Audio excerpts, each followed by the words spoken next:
News Bulletin from Power 102 Digital. It is Wednesday, 15th May 2024. Good morning, Trinidad and Tobago. This is news to 6 a.m. on News Power Digital. Criminal Bar Association President Israel Khan Senior Counsel has called on Attorney General Reginald Lamour SC to stop the award of Senior Counsel or SILK status this year until the court gives a judgment on a lawsuit challenging the process. In an open letter to Armour, Khan said the AG's invitation recently to lawyers to apply for SILK, while the matter before the courts is disrespectful and vulgar. Khan urged the AG to withdraw his invitation within 7 days, or else he would instruct his attorneys to seek the court's intervention to do so. Khan reminded that the process for the issuance of SILK is a matter that's active and before the courts, in a lawsuit brought by himself, and therefore proceeding with the award of SILK in the face of this was a pappy show. Khan added, the court will soon decide whether the present modus operandi of awarding SILK to lawyers is unconstitutional, thus illegal under the doctrine of separation of powers. He made a special appeal to the Attorney General to stop the process until the judgment is delivered. As it currently stands, the President makes SILK appointments based on the advice of the Cabinet, a Minister, or the Prime Minister. Police Commissioner Erlich Harewood Christopher was given a one-year extension because she received a good rating from the Police Service Commission, the PSC, so says Minister of National Security Fitzgerald Hines. He was speaking with reporters during the launch of the 2024 Vision and Mission Preparation for Release program at the maximum security prison in Golden Grove, Arouca. Minister Hines said the law says you have to review the commissioner's extension for a maximum of 3 years, but it's renewable every year. So it's a year-by-year for 3-year process, and we're following the law, as I told you. Hines also said the Police Service Commission advised they looked at a number of different criteria and came back telling us Harewood Christopher's overall rating was good. And with that in mind, we were more emboldened to act in accordance with the law and the public interest expectation. He said the government note to the Commission on April 12, 2024, posting an advertisement inviting applications for the position. He estimated that process could take 6 months to be completed. For this reason, Hines said government did not want to return to the untenable and gainly an undesirable situation of a police service with no commissioner. Education Minister Dr. Nian Gasbidali said the approximately 150 migrant children living in Trinidad are expected to start school this coming September. She was speaking with reporters yesterday following the official opening of the TSL Foundation steel pan manufacturing facility at the Russell Latterby Secondary School in Morvar. She said migrant permits for children were mandatory. Dr. Gasbidali also said they're working towards September. They've been working with Living Water, Catholic Education Board, and the UNHCR. They decided to work towards September and are looking at starting under the Catholic Board in September. She added they're looking at students in schools where students are not disadvantaged, about 150 students, depending on those who are ready. The minister said that the prerequisite documents included the migrant permits, and many of the children already understand English. The teachers have undergone training, and most of the students will be in Central and South schools. The Police Complaints Authority is interested in getting expanded powers, which will allow it to enter into new areas when it comes to investigative capacities. PCA Director David West cited certain limitations it presently encountered as it cannot venture into certain aspects of crime scenes carrying out operations. Mr. West said made a comment while being interviewed on a Power Breakfast show yesterday morning. The Tobago Business Chamber is suggesting more focus be placed on boosting the economy on this trial, reducing poverty and addressing crime. It's the view of the chairman of the Tobago Business Chamber, Martin George, as he assessed this week's reshuffle of some THA executive members.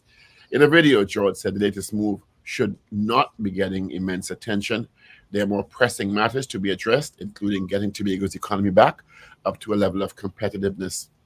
In news of the region, Jamaica is among 3 top territories having above-market pay grades for about 30 job roles assessed across some 15 Caribbean countries last year. This according to PayPal's 2023 in its latest Caribbean Salary Survey report. Topping the list at 53%, Barbados ranked the highest paying for each of the roles surveyed, ahead of Antigua Barbuda at 17%, followed by Jamaica in 3rd place with a little over 13%. And finally, the European Union announced steps Tuesday to announce influencers to post content that has a positive impact on society. It comes as concerns rise over disinformation in a fragmented information landscape. With online creators increasingly preferred source of news and opinions for younger audiences, for European Union, Brussels said they needed to be helped in their role and to use their roles more wisely. Ministers from EU countries responsible for culture, audiovisual, and media issues approved steps to support influencers and make them more aware of their responsibilities in those societies. And that is news to 6 a.m. right here on News Power Digital. We'll have major news coming your way at 7 a.m., brought to you with the compliments of Genesco Appliances Limited nationwide.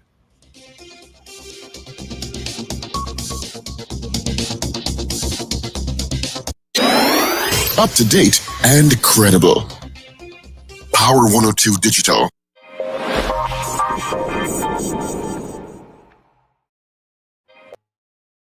Good morning, neighbors. Good morning, neighbors. Good morning, neighbors. How you doing on this Hump Day Wednesday? Exactly 7 minutes after the hour 6 o'clock on this, the middle of the month. Yep, the 15th day of May. All right, it's International Day of Families. Good morning to you. Thank you so much for joining us. Full casting this morning. We just heard from Super Paul. We'll hear from Wendell, Stephen, Richard, Ragoobarsingh. We had Shane Rubin in the mix. My name is Steve Kahn. It's a warm one already. It's 26 degrees at Piarco, 27 at Crown Point in Tobago. And traffic-wise, just by Chase Village and Charlieville towards the interchange, you'll get some traffic heading into Port of Spain. San Fernando, nothing to tell you about. Out of the west, Maraval is beginning to build. All right? Before I say my hellos, let me say good morning going out to Super Paul. Morning, Steve. You know I hate that name, right? You do? First Absolutely. time I'm hearing of that. Let's see. We have to find another name for you. I'll come up with one. Paul will do. Yeah. All right. We'll do for now until I get one. All right. But good morning to you, my friend. How you doing? I'm all right. How are you? Good morning, everyone. Good morning, Not bad. everyone. Not Good bad. Wednesday morning, midweek. Yeah. It's Wednesday, middle of the week. Wow. All right. Let's say good morning. Good out to DJ Ray out in Delaware, Wendy and James out in San Juan, Oliver Man Warren, Boy Bedesi out in Davie, Wayne B out in Covington, Georgia, Gloria Gray, Ray Ray out in West Palm Beach, Florida, Deep here. Yep, it's Hump Day Wednesday. Rena Bodo Jennings out in Pity Valley, John Cato, Sash out in London, Maria Celia CJ, Alistair Hart, Carol Guevara, Miss Ingrid in Tucson, Arizona, Randy Kelly, Yolanda Cordner, Hector, Adrian Cotto, Ian Lee, morning to you. Showing good, David Wares, and special good morning to Mrs. Wares. Hope all is well. Dancing Queen. Oh, I could sing that song. We'll probably get pulled. You might get some rain. Dancing Queen. Oh, no, okay, let me stop. Brenda Isaac, Mrs. R. Von Drayton, Michael Mapp, good morning to you. Thank you so much for hitting us up on Facebook and on YouTube. Good morning to Captain Ron. Where in the world are you today? Let's see. In New Jersey. Oh, you're still there. Okay, no problem. Val, good morning. Bobby, morning to you, Bob. Hope all is well. Trev and Arima, GNC Auto Security. Good morning. Let's see. Got another one here from CMJ. Where are you, CMJ? All right. Dan Raj, good morning. Sankofa, good morning. On WhatsApp at 318-1021. Good morning to those watching us on television. Flow channel 111. Flow HD channel 109. Digicel channel 20. Amplia channel 117. All right. Wendell, Stephen, good morning to you. Hi, good morning. Good morning, Steve. Good morning, Paul. Good morning, Richard. And good morning, Trinidad and Tobago and listeners all over the globe. It's Wednesday morning. It's Hump Day. We're happy to be in the, we're happy to be in the land of the living. Condolences to those who would have lost loved ones, including that police officer Dale Myers, who lost his life tragically on Monday. Very sad, very sad. He didn't lose his life, somebody stole it from him. Yeah. Snatched it away from him. He lost his life. You know. Your miscreants stole it from him. Yeah. Yeah, so good morning to you, gentlemen. You look like you're in the lobby, Wendell. Yeah, Wendell. The car came in late. The lobby. No, Are you in the actually, lobby? no, I'm not. I'm not. But they tell how you dress up so. A long story. We have time. You have a date. Yeah, I New do have a bird, new date. bird. The ambulance call, you have a new bird. I do have a date. I do have a date. I'll surprise you even more before the week is out. Don't worry. They call you back to the corporation, but too much drama since you leave. Oh God, no! They will never get the opportunity to call me back there. So trust me. Nah, man. You have to save. Oh, It's a thankless task, but you have to save when called upon to serve. yeah, I know, but not at that corporation. I'm sorry. I will not go back there under the current circumstances at all. It's just At least there's a proviso. So you'll go back under different circumstances. well, maybe that AKA when certain people not there. that's a maybe. AKA when certain people not there. I fully AKA. understand. I just yesterday I was talking to a colleague at an institution I used to work at, and they say he wouldn't come back and say if the management changes, maybe. Mm. Yeah. Some people I just refuse to work with because I had the experience and it's just unproductive. So you have to know when to remove yourself from situations. That's my answer. I'm certain about it. If you But I can't wish them positive change, remove yourself and go somewhere. Your efforts are appreciated. Good morning, Trinidad and Tobago. Yeah. Good morning. Is it that the Sahara Desert is high this morning? I'm sneezing. No, it's mild actually. I don't know what causing that to be. Anyway, I have had a terrible 2 weeks in terms of that Saharan dust too. It's been terrible. And then, well, the water situation is, I think in Arima, we didn't have water for like almost a week. It came briefly over the weekend. So I was able to refill my tanks. And I knew that because two of my tanks, two of the bigger ones, were completely empty. So I knew that water didn't come for a while. You understand? But as I said, they were able to refill over the weekend. And so I was happy for that. Yeah, those reservoirs, I should send you a picture of what the reservoirs look like now. I saw somebody did some drone footage. I saw that on Facebook. So it's pretty bad. But It is bad. I warned people that we're going to have a very bad dry season, stock up on water and water tanks and so on. But like nobody take me on. I know I did, but I've done it previously because I know what Arima is like. Arima is an Amerindian word meaning water. Well, trust me, the least thing Arima does get is water. We've always had water problems in Arima, and it's good. Every day you see those water trucks heading out because there's a Wassa pumping station right at the very top of the bus route. Like when you go past Omera Road and you go up to what would that be, Subaru Street. Those trucks are filling non-stop on a daily basis and heading out. We had no water in Barataria for over a week.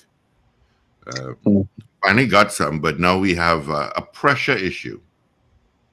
Pressure on the line is very, very low. So I know they're working on that. Yeah. Hopefully get that rectified. I could live without electricity, but don't take away water. Yeah. Guys, I want to raise something that it's never a topic that a lot of people like to discuss. It can come across as insensitive, but I've been studying these two latest videos of police officers, trained officers, who've been shot and murdered by young people. And it is disturbing to see the circumstances in which trained people would have lost their lives, would have been murdered in these circumstances. The first one was PC Marlon Mitchell, where there was and both, mind you, have been at bars. PC Marlon Mitchell, whom I knew personally, had confronted someone, and the person took his gun away from him, and shot and killed him. And in this other incident, where PC Dale Myers was confronted by a young man with a firearm and drew on him and ended up losing his life because the young man shot back. It's disturbing. And it's something maybe the police need to deal with. If it's some sort of retraining exercise needs to take place, or some sort of discussion needs to take place as to how officers who go out, because officers are like anybody else, they go out, they lime and so on, and in these cases with their licensed firearms, and how that is treated in terms of what we saw in those two videos, the one with Miss Marlon Mitchell and this one with Dale Myers. It's unfortunate that at the end of the day, they both lost their lives. But something has to be said, something has to be done. It has to be confronted as to how officers who have licensed firearms and who go out into the public to lime or do whatever, as they are so entitled to do, how they are to treat with a situation like that. I know in a lot of cases, as I say, for a licensed firearm holder, you would sit in a position, in a place where that gives you the advantage, that gives you line of sight. There are certain things you would have to do when you have a firearm, and that ordinary people wouldn't do.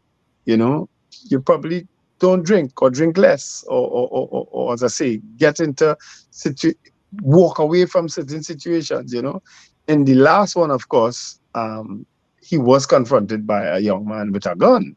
And so it's a ticklish situation. I know it's a situation that calls for spur of the moment decisions, but it's a discussion that probably needs to be held within the closed doors of the TTPS. So I just wanted to raise that in light of those two particular videos. Someone who is a licensed firearm, legal FUL holder, and has a weapon. Actually, two different people yesterday told me that the officer responded how he was trained, but that the person sitting in the blue T-shirt seemed to have had a firearm and fumbled. That was obvious. I saw that too. So they said while the late Constable Meyer really held the gun properly and responded, in their opinion, appropriately. They did also say that maybe if he just not put his firearm, he may have been alive today. We don't know. Yeah, we don't know. But then the other person, the person who seemed to have a firearm, maybe in his tucked in the back or whatever, seemed to not have responded as productively as he could have. Yeah. And in my opinion, I want to add to that, Paul, in my opinion, in my analysis of the video, should have been the person to respond as opposed to Mr. Dale Myers, because he had a proper line of sight. Had to turn his back to the side, turn himself to the side, and when the other person would have had full view of the person walking in and pulling the gun out and have a direct more line of sight. Yes. Either way, you never, in those split-second moments, you just don't know what that crazy person is going to do. Yeah. So you have to give them some grace this morning. Yes. I would have been the victim of a robbery where someone came up to me in my vehicle, as I said, and they pointed the gun at my head through the door of the vehicle, the window of the vehicle, and I didn't have a chance to react. That person shot. That person just shoot and missed me in my head and shot the person who was sitting with me in the car in his leg. So it's something that. And when you say it happens in a split second, because you're not expecting it, and you no, so people looking one job, at a video after. Yeah. You have the presence of mind, you're in a calm, safe place. Mhm. So it's not the same process, N- mental No, process. no, You're it's going to not. shock, your body is fight or flight, Mhm. and your adrenaline kicks in. You are scared because somebody's pointing a gun at you. Yeah. And some people just respond. As I said, the way I found that the late PC Mears, Mhm. he pulled that weapon and held it so quickly. Yeah. Clearly, some level of training kicked in there. You understand? Yes. And Yes. fired up the shot and connected. But I guess the guy in response, after he was shot, could be a reflex. You understand? Pulled the trigger and the constable was shot and subsequently died, unfortunately. Again, condolences. I see his wife name is Denisha. Okay. Somebody put it in the ear. Yeah, I Denisha. can't because Yeah. I'm using my phone. I can't see the chat at the So, same I time. mean, it's really just tragic, to be very honest. Yeah, it is tragic. I But mean, at the you start, actually see somebody losing their life in front of you is just really a disturbing thing. yeah, yeah, it's Um, something that firearm users need to look at, especially trained officers. They need to have a discussion, analyze those videos, and say we need to do something different. but you're right. Mhm. People call me paranoid. My friends call me paranoid all the time. Mhm. Would not sit even in a restaurant, my back facing the door. Yeah, I just Yeah, don't. I don't do that don't either, feel you know. comfortable doing it. I don't. I just Yeah. don't. Even if Yes. it's deep in the back of the restaurant, and I just don't. Yes. I feel uncomfortable. I feel unaware of my surroundings. I don't know who's coming in, so I always ask to sit facing the door. Yeah. Let me see what's coming Let me coming see. my Let me way. see what coming. Yeah. You know? Minister Fitzgerald Hines has defended government's decision and the act to reappoint police commissioner earlier with Christopher for 400 a year. You know, we talked about this yesterday, and I was telling Richard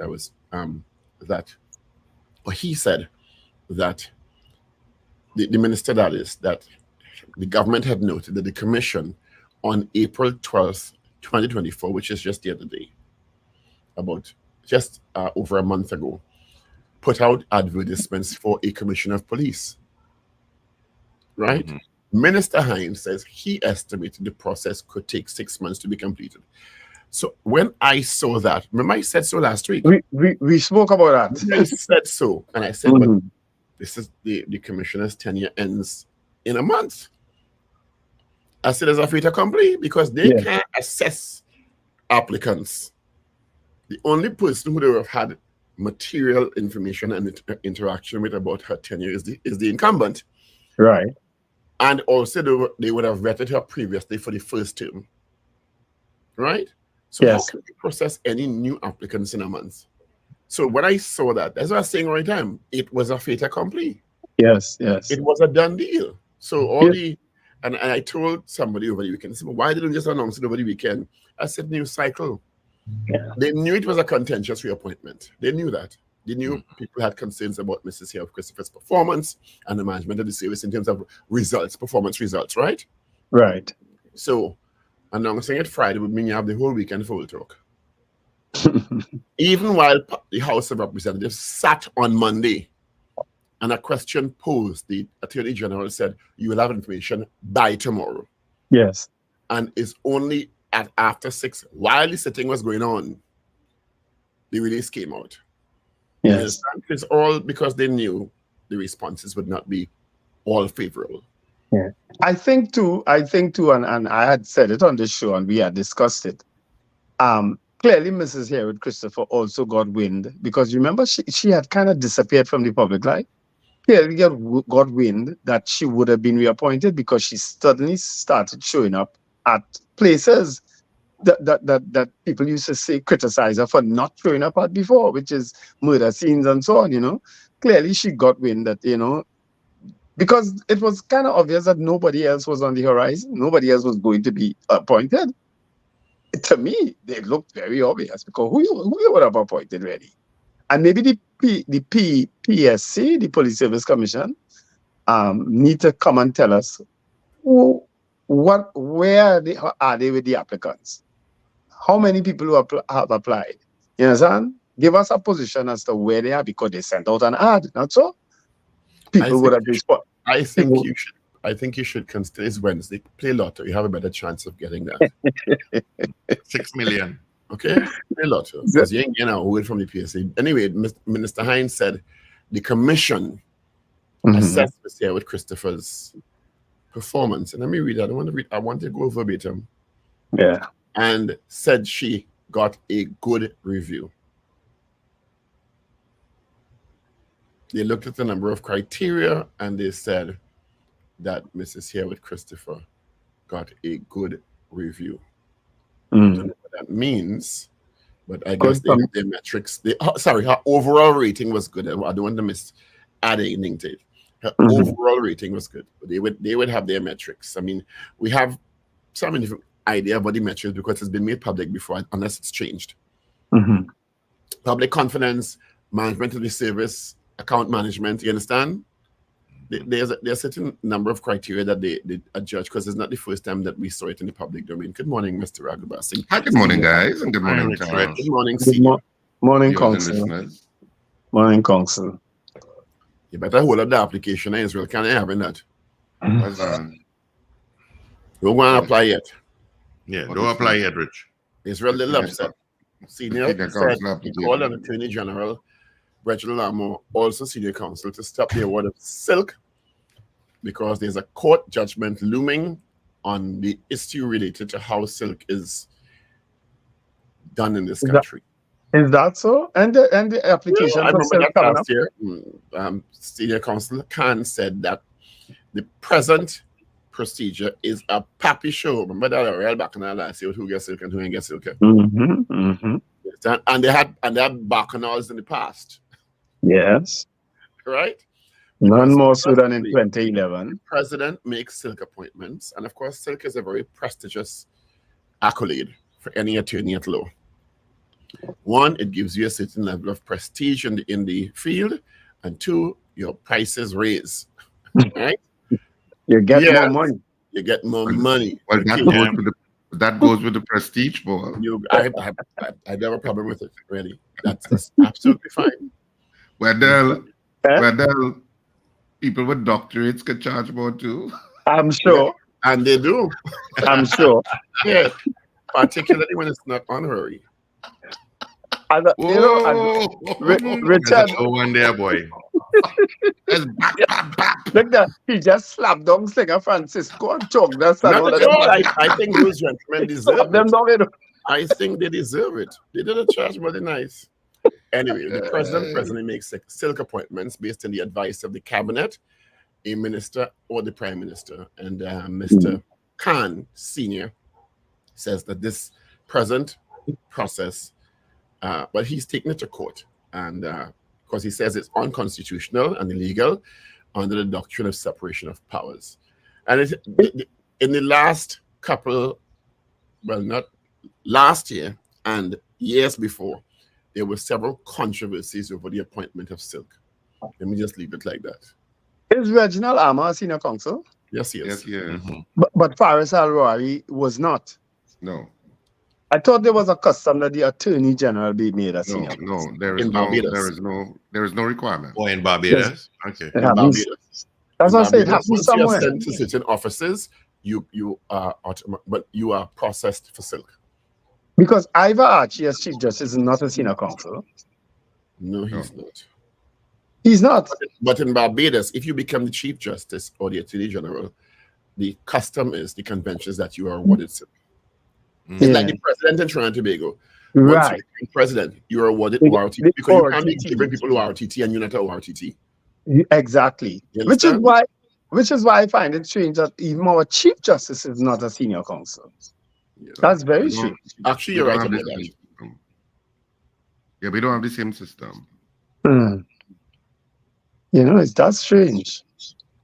And I know when Anand Ramlogan and the then Prime Minister took it, one of the reasons given, and I stand corrected on this, was that certain offices should be conferred with the status of senior counsel. That was the justification, I think, given then by Anand Ramlogan for him giving himself silk. You understand? As I said, I stand corrected on that. You know, I don't want people to jump down the truth. But we have had an attorney Mr. general. Logan does have an impressive resume. Oh, no, we Right. not doubt. Nobody, I don't think anybody ever doubted him. Yeah. But the challenge then was him giving himself it Yeah. and his prime minister. That was the challenge then. You know? The appointment of senior counsel, thank you, G. Professional eminence and distinction, which established them as a leader in the profession, sound intellectual ability, and a thorough, comprehensive, up-to-date knowledge of law practice in the field. Excuse me, the practice. Outstanding ability as an advocate in the higher courts, the highest professional standing, having gained the respect of the bench and professional observing the advocate's duty to the courts and to the administration of justice while presenting their client's case and being formidable, fair, and honorable as an opponent, total professional integrity, maturity of judgment and balance, high quality practice, at least 10 years experience, on one hand demanding case and allows the full measure of the above qualities to be demonstrated. All attorneys at law who are desirous of being considered for the appointment as requested are to submit for application for consideration to the Attorney General and Minister of Legal Affairs. The application form can be obtained, Richard, on the website and email seniorcounsel@ag.gov.tt, Richard, seniorcounsel@ag.gov.tt, Richard, senior counsel. We might see Keith Scotland being conferred with Sir then. I think he qualifies based on all what you just read there. I don't know if he's applied. We have to apply, not so. Yeah. I am given Applying for it the is track record. Yeah, applying for it is I've never seen it happen in the PNM administration that a sitting cabinet member or sitting member of parliament is bestowed with silk by the sitting government. Is that correct? Didn't it happen with Carl Hudson Phillips? Well, he was QC. He was Queen's Counsel. No, but I said under PNM administration. Right. Like PNM MPs. Yeah. Well, I haven't seen that practice that I can remember. Remember last year the controversy with the president's husband? Again, a PNM MP. Yeah, okay. I hear you with that. That's my qualifying. I hear you with that one. You with that one. Yeah. Yeah. You might be right, but yeah, I haven't seen that. I know our researchers are digging right now at Andy Piggott, Jaron Joseph. Them fellas. I have a very, very good memory. Thanks to my mother. All them ringers. I don't think memory and good looks. I don't think any MP has Richard, he's having a weak moment. Leave him alone. Yeah. I was ignoring him in silence, allowing him the time. And moving on. But I don't know. There's something. Anyway, let me keep out of that process, huh? I think so. Particularly since you sang up your name just now. Particularly if he has people who works under him applying, that might be where you want to stay out. No. What do you mean by people under him? I find Richard is a boss, you know. I find the issue of awarding silk. There are arguments for an application process, but there's also an argument for a committee deciding that these people should be awarded silk in terms of looking at the record of prominent attorneys, etc. So there are arguments on both sides, but I'll just keep out of it. Is there a certain number who can be awarded silk? No, there's no number. There's no number. There's no limit. They haven't done large numbers. It's usually about 8 or 10 people, if so much. It's never a large number. As long as they don't award any of my attorneys silk, I good. I don't want to raise in fees right now. And fees would go up, trust me. Did you all see the I should have put it up on the screen, I should. The newspaper clipping I sent to you yesterday. Yeah. Regarding water. With water. Yes. As a joke, eh? Oh my God. Put it up on the screen, Paul. It doesn't go up that easily when they just can't just tell it go up. And But you're supposed to have prepped. You know that is something that we would want to see on the screen. You Not would so, think Wendell. so. Oh goodness, you're a doctor, man. Exactly. You have a You have a doctorate, doctorate. which indicates a certain amount of analytical thinking. wow. Thank you. Foresight. Oh, boy. Thank you. Proactiveness. Felt. Thank you, Richard. Yes. You Oh, send you it for us, but Oh, you didn't pay for that? you ain't studying the thousands and thousands of people out there who want to see. Okay, I'm working on it. Keep talking. And up to now, he can work out a quicker process to get things up. Good one. Good one. Good one. Good one. Good one. Good Boy. one, Ragoobarsingh. Good You're on fire, boy. one. Good one. Drink some kale juice. Drink Things some that go kale up quickly come down quickly, eh? Drink some kale juice. Things that go up quickly come down quickly. Keep that in mind. Right? Oh. I just hope certain people are listening to this show this morning, yes. Like who, Tat? No. Tat accustomed to wheel. Oh, goodness. There is no, I need to mention to the Ministry of Works, and I just say Ministry of Works, I don't know if it's the Ministry of Works or City Council, but Ministry of Works take a hand on it. That's South Key. Just if you're coming into Port of Spain on South Key, just before you hit HDC, Right. there is a massive pothole that everybody has to avoid. You have to know Which it's one? there. There are a few, Richie. No, there is a particularly deep one just before you meet Which HDC. one? And Right. that's You what see? Okay, so that is the water situation in the country, first of all. That is one of the reservoirs or the dams, reservoirs, right? Yeah. Reservoirs. Yeah. Which one is that? Reservoir dam is the same thing. it's not labeled. That looks like arena. Steve, you would know. You send it to me, Steve. You should know. Yeah, I had it. Let me just try it quickly. That top one is arena dam. They're both the same thing. One is with water and one is the Right. the So, present well, that's state. arena. That's arena then. Yeah, it's arena. Right. Now the bottom picture is January this year. The top picture is May. And then this. So quickly I got it up from your request. So there's that headline. There's that headline from back in 1959 or something, was it? Yeah. And That's a headline from 1959. Trinidad likely to solve water problem by 1960. And Right? then we had one Go, of Eric. 2020. Should we send that to Minister Gonzalez? Yes, anything. Trinidad likely to solve. No, but we're water laughing at it, but problem it's not a by joke at all. 1960. Wow. But I'm sure we could also get one from the year 1999 that showed water for all by the year 2000. You remember that statement? Yeah, I remember that. I just think that this is very indicative of Adande saying it's Navet. It's Navet. Yeah, I thought I saw somewhere that was arena. Maybe I'm wrong. You see, I didn't take 2 minutes to get that up. Well, it take a little longer than 2 minutes, eh? And in the context of getting things up, 2 minutes is long, eh? People come off the show, they leave and they go. Yeah, they're gonna make coffee. Yeah. You know, all kind of stuff.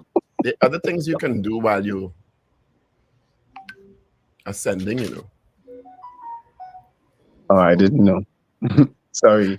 I do have the experience because I do have that problem. Oh, it's a problem? Okay. So I didn't know. Okay, here we go. Down the rabbit hole. Rabbit hole. Down the rabbit hole. Down the rabbit hole. I saw an interesting article. Thank you, Dennis James.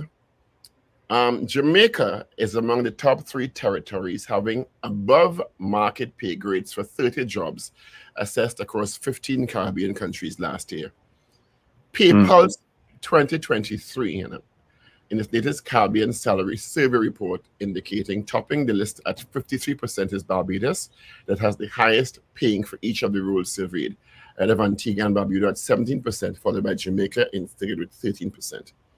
I would advise you of the job categories. You know, it take a while to get it up right. Well, we know that now. Everybody know that now. Everybody know that now. But isn't that interesting? But where does Trinidad and Tobago fall on the list? You would have thought that where does Trinidad and Tobago? Actually, I thought the Bahamas might be the highest, but I get it with Barbados. But where does Trinidad and Tobago lie on the list? All right, now give me 2 minutes. Now you just take a while. Oh Lord. Or something he has to put up again? No, this is now the act of finding stuff. He's now The association said about papers. The union come up with papers is an app to pay money. So, all right, I got it. Caribbean Silver result. Right, I got it. You see again, 90 seconds. I was going to suggest you wear elastic instead of things with buttons and zips, you know, but down the rabbit hole again. A lot of people don't know what we're talking about. Yeah, because they, you know, they're dumb, right? They're dumb. They don't understand the innuendo. Oh gosh. Yeah, what good talk I just get about Paul and me in the morning, eh? It's all right. We're accustomed to talk. Yeah. You know, the article does not say about Trinidad and Tobago. This article. Yeah, because you know I'm always looking. In things like that. When I come across articles like that, I'm always looking to see where Trinidad and Tobago is. I'm very competitive about Trinidad and Tobago, even though I affect nothing in terms of those barometers. I'm always competitive. I'm like, where do we lie? Where do we lie? The job savings kind of financial, administrative, communications, legal, information technology, and other industries, including financial analyst. Chief operating officer or chief executive officer were found to be the top paying, having an average basic salary ranging between US 91,000 and US 141,000 per year. Yeah. But the notice article does say much more. I guess I have to go directly to the site, which is seemingly not available that easily. So it's an Observer article that quoted from an original article that's not seemingly very easy to access the website, unfortunately. All right. Well, we'll get a blind on that one. Well, you know, it's unfortunate that they didn't. All right. CaribbeanJobs.com gave them the data. Again, another article that didn't have the data. All right, moving on. Yeah. I'm seeing that in one of the news articles today that they're saying the bank worker who was murdered, they're saying that it was a hit. It was kind of obviously one, but it was clearly put up your house after leaving work. Thank you to the detectives on the Power Breakfast Show. My apologies. But anyway, it was ordered on the life of bank employee Shermel Roberts. The hit was orchestrated from the United States by a person associated with a man Roberts had been in a relationship with before he died last year, senior police sources said yesterday. Okay. I told somebody that yesterday. It seemed personal. Yeah. I told somebody that seems to be some relationship issue. So they hinted that there's a woman called the hit then? No. No, they didn't say that. But that's the hit? Come to that. The article also went on to say that the individual didn't have the person who she was associated with did not have a will. Yeah. And they didn't want her to get any of the properties. Yeah. A senior officer said the man did not have a will, and someone associated with him in the United States called the hit on her to ensure she doesn't inherit the estate as he made no will. Right. So that kind of indicates a kind of a female, maybe a female person. How you get to that? No, if you follow the trend of the story, that she was with a gentleman who was killed or murdered or died. But she was in a relationship with him. He didn't say that she was married to him. Right. He didn't say she was married. But obviously there was a relationship, and maybe she was identified as the beneficiary in the will. That seems to be the input. That seems to be the inference that you're getting from the article. But I assume that this is a coordinated effort between the Trinidad and Tobago authorities and the U.S. authorities. You would hope so. Is accountable if they have that kind of intelligence on the issue. And this is not this story. If based on what you all read, you remember the story of the businesswoman with the SUV who got shot and killed outside of her place when she drove out, and you saw when the car was reversing up the street and the guys came and shot her. You remember that story? The Range Rover. Right. You remember that story? You remember how that story developed also? That is because she owned a business, inherited a business and whatnot from her husband, and he had children before and so on. You remember how that story also came about? Yeah. Okay. People killing for anything now? Richard, you have papers? Yes, I do. Crazy. You want me to start? Richard. Yes, please. Yeah. Okay. I can start quickly. The Trinidad and Tobago Daily Express. Yeah, but like you need permission. No, I don't know if you all wanted to chit-chat on something else.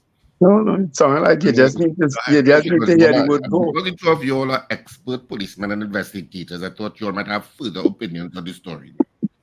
All right, go ahead. Daily Express of the day. Wednesday, May 15th, 2024. The main headline, time to fight back. Citizens urged to work with TTPS against crime following killing of cop in bar robbery. Time to fight back is the headline. And of course, this is the murder of Dale Myers. And of course, that funeral is going to be huge in Arima because Dale was popular and so popular in Arima. I saw a lot of people posting him on Facebook. Yeah, so that's going to be a huge funeral. So time to fight back. Hines, good grade for Erla. Let me repeat that. Hines, good grade for Erla. That's one subheadline. A second subheadline, 150 migrant children to start school. And on the back page of the Daily Express today, Eve demands more. TNT hopefuls get second chance against Guyana. And Sammy focused on SA series. So that's the front and the back of the Daily Express. Moving on to the Newsday for today. The front page. Suspect held seeking treatment at hospital. Off-duty cop killed in bar, and there's a picture of there's a big picture of Dale Myers, and Israel Khan stopped Silk Pappy show. That's the subheadline. And I think Dale was one of Trinidad's best drag racers. Yes, I saw him do a blog boasting about how drag racing. All that I observed yesterday. And on the Rodrat or something. He went by the name Rodrat. Yeah. And on the back page of the Newsday, TT coach Eve disappointed despite win versus Ghana. Young warriors must step up. McCletchy defends primary school's chess crown.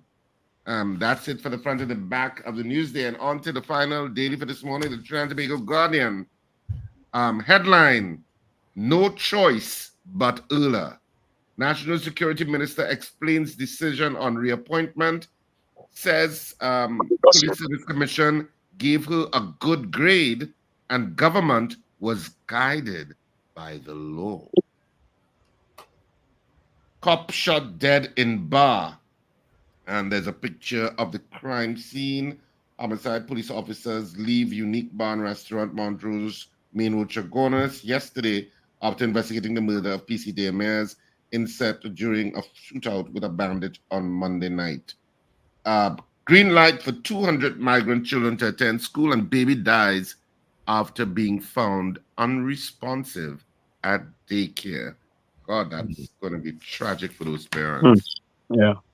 On the back page, Eve aims for sweep.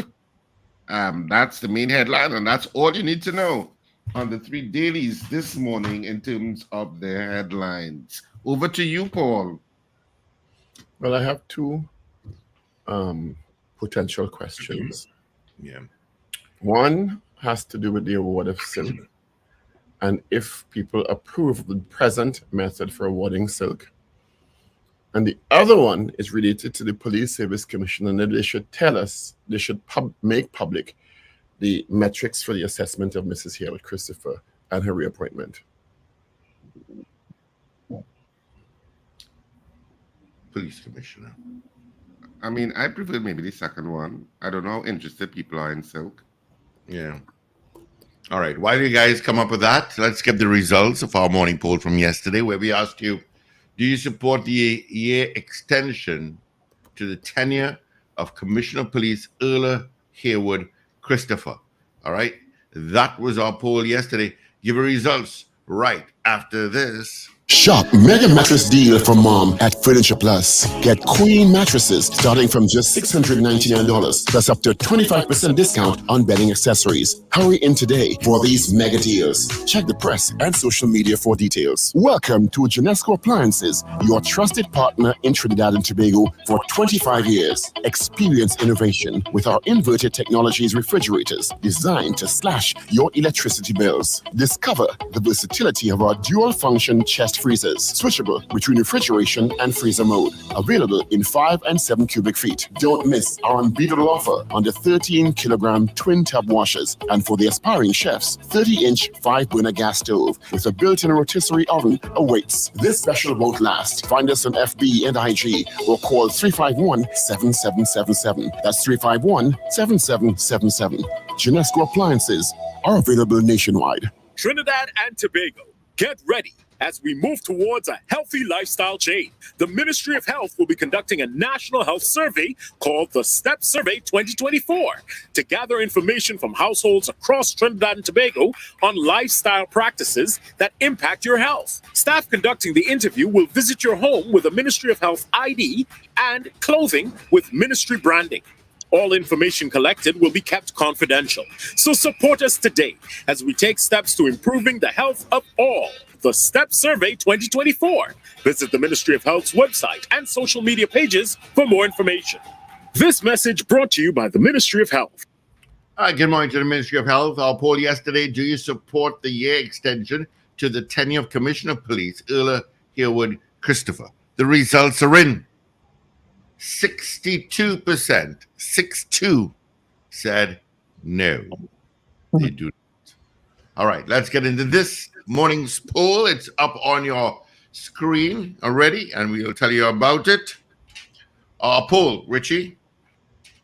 Our poll this morning, should the Police Service Commission make public the details of the good assessment for Commissioner of Police Erla Hayward Christopher?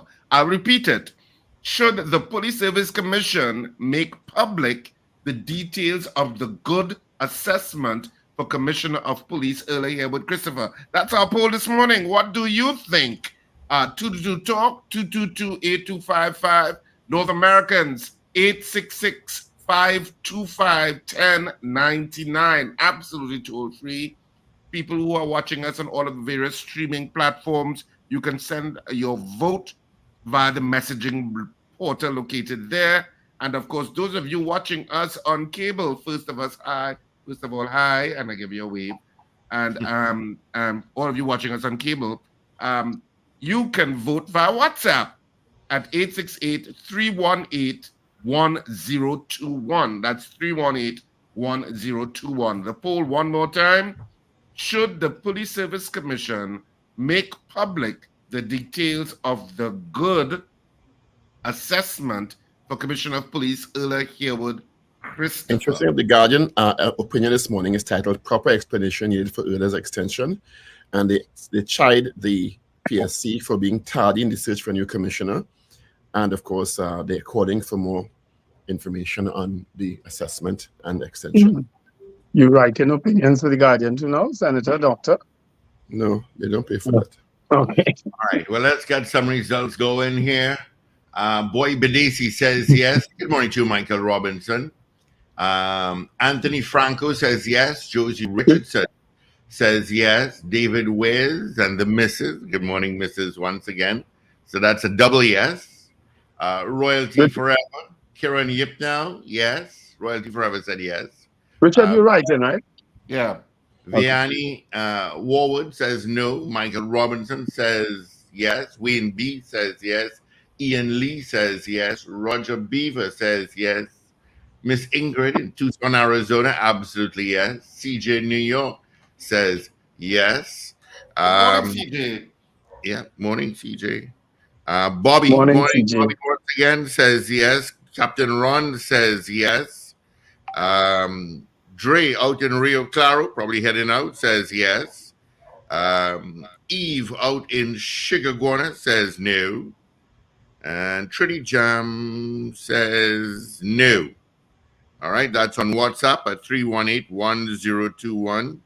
I have got Jaron Joseph, morning, JJJ, saying yes, they should. Whoa, okay. Andre says yes. Garfield Hazel says no. Richard Phillips says no. Julia Espatiste says yes. Kurt Narcissus, good morning to the panel. Good morning to you. Angela Patrick says yes. Carl M. Jack says yes, they should. Earl Brown says yes.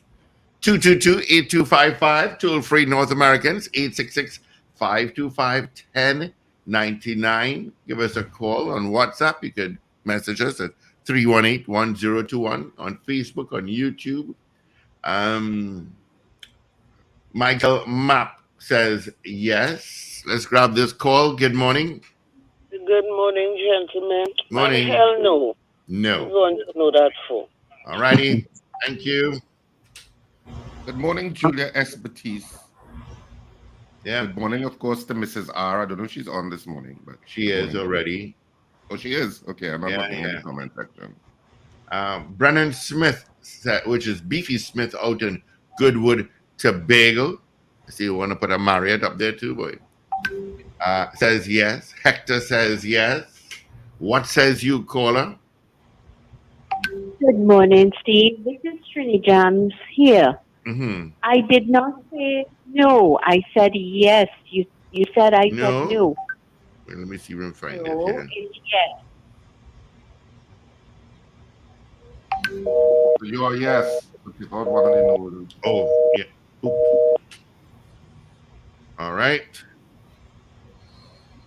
That's not very unusual. Says yes.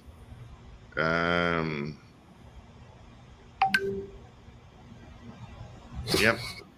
Eve says, is this Eve? Dan Rat says yes. Eve out in Sugargona says yes. Am I so hungry already? That makes two of us. I passed by Mano, but they were closed. I was going to buy breakfast for both of you. I appreciate it. So Really. Richard is a real politician, you know. Simba Barkley says yes. That? Mrs. R says no. Kieran Yipnow says yes. I did Hector. Shuin Kerr says yes.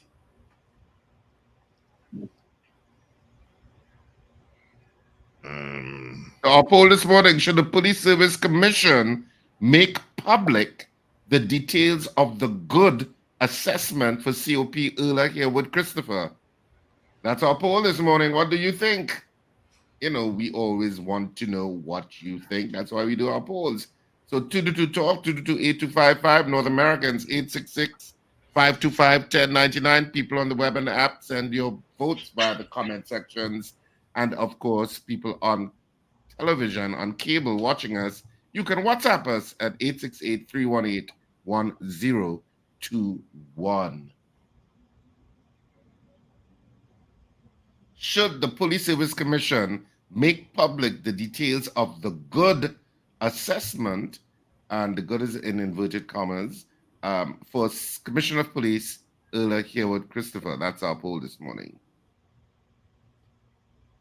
All right, well, let's get into our 7 o'clock major news, all powered by Genesco Appliances. Welcome to Genesco Appliances, your trusted partner in Trinidad and Tobago for 25 years. Experience innovation with our inverted technologies refrigerators designed to slash your electricity bills. Discover the versatility of our dual-function chest freezers, switchable between refrigeration and freezer mode. Available in 5 and 7 cubic feet. Don't miss our unbeatable offer on the 13-kilogram twin-tub washers, and for the aspiring chefs, 30-inch 5-burner gas stove with a built-in rotisserie oven awaits. This special won't last. Find us on FB and IG or call 351-7777. That's 351-7777.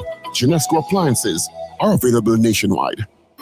This is your news bulletin from Power 102 Digital. Criminal Bar Association President Israel Khan calls on the AG to stop the award of Senior Counsel Silk status this year. The National Security Minister says that Erla Christopher received an extension because she got a good rating from the Police Service Commission. Education Minister Dr. Nian Gadsby-Dolly says that approximately 150 migrant children living in Trinidad will start school in September. And the Police Complaints Authority says it's interested in getting expanded powers. Details in a moment. This is news to 7 o'clock on Power 102 Digital. I'm Afril Sintel Bab. Good morning. Criminal Bar Association President Israel Khan has called on Attorney General Reginald Armour to stop the award of Senior Counsel Silk status this year. He maintained that this should be done until the court gives a judgment on a lawsuit challenging the process. In an open letter to Armour, Khan said the AG's invitation to lawyers to apply for Silk while the matter is before the courts is disrespectful and vulgar. Khan said that he would instruct his attorneys to seek the court's intervention if the Attorney General did not withdraw his invitation within 7 days. Khan reminded that the process of the issuance of Silk is a matter that is active before the courts in a lawsuit brought by himself, and therefore proceeding with the award of Silk in the face of this was a quote-unquote puppy show. National Security Minister Fitzgerald Hines says that the Police Commissioner Erla Haywood Christopher was given a 1-year extension because she received a good rating from the Police Service Commission. He made the comments while speaking with reporters during the launch of the 2024 Vision on Mission Preparation for Release program at the Maximum Security Prison, Golden Grove Road, Arouca. He said, according to the law, the commissioner's extension had to be reviewed for a maximum of 3 years, but it is reviewable every year, so it's a year by year for 3 years maximum. He said based on this, they followed the law.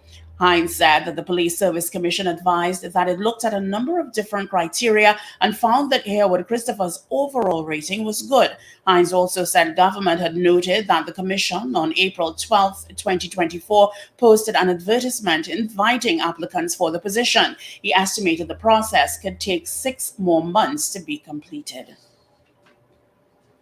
Education Minister Dr. Nian Gadsby-Dolly has said that approximately 150 migrant children living in Trinidad are expected to start school this coming September. Speaking with reporters yesterday following the official opening of the TSL Foundation steel pan manufacturing facility at Russell Latipy Secondary School, Mova, she said migrant permits for students were mandatory.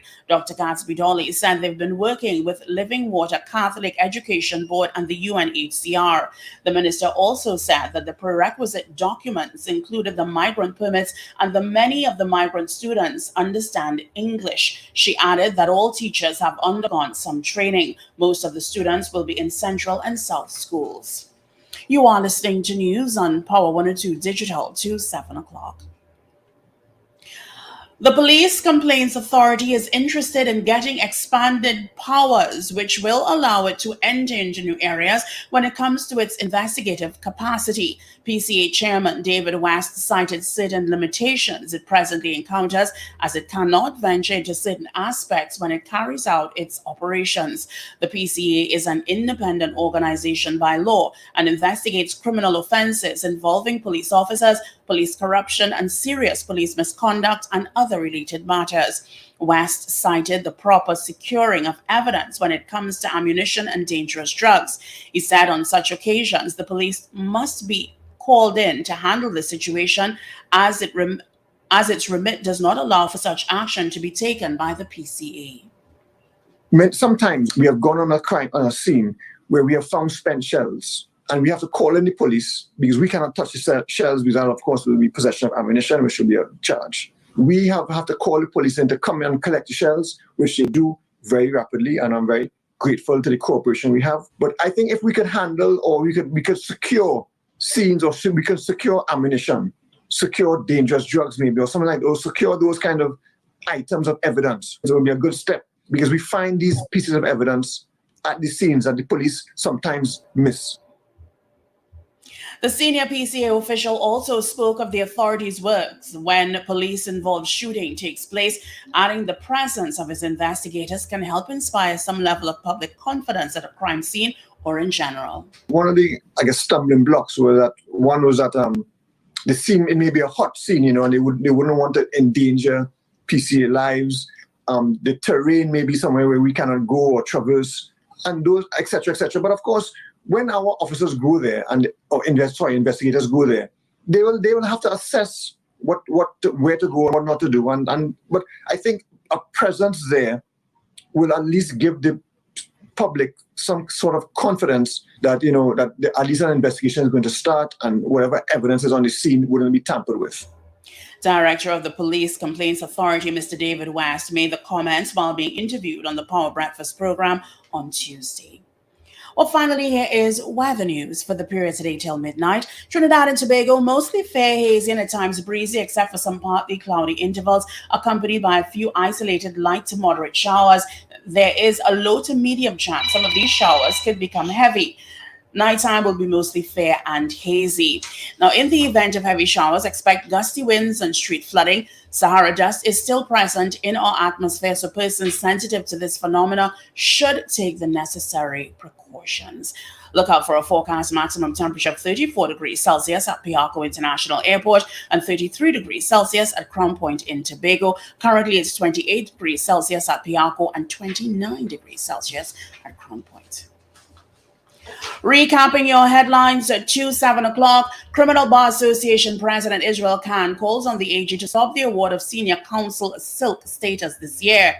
The National Security Minister says that Erla Hayward Christopher received an extension because she got a good rating from the PSC. Education Minister Dr. Nian Gasby-Dolly says that approximately 150 migrant children living in Trinidad will start school in September, and the Police Complaints Authority says it's interested in getting expanded powers.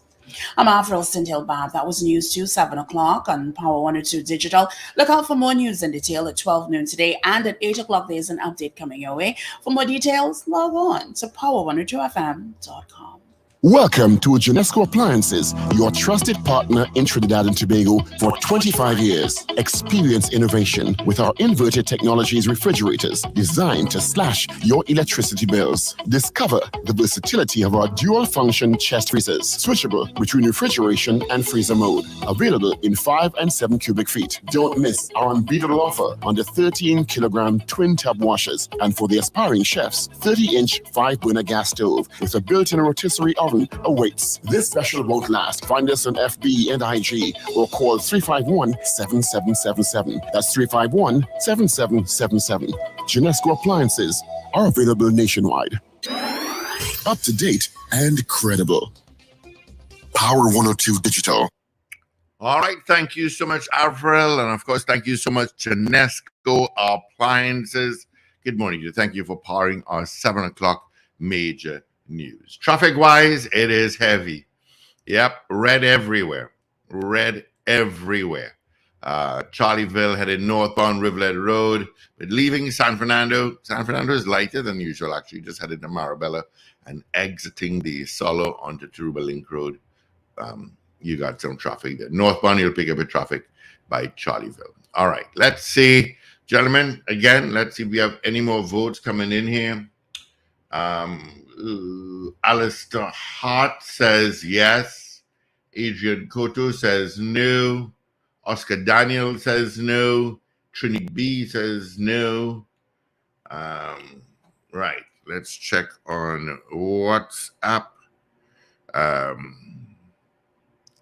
I have Junior saying yes to the poll.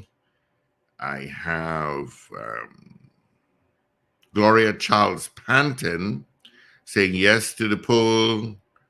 I have David Christo saying yes. I have, if you guys put your name towards it, I'll get it quicker.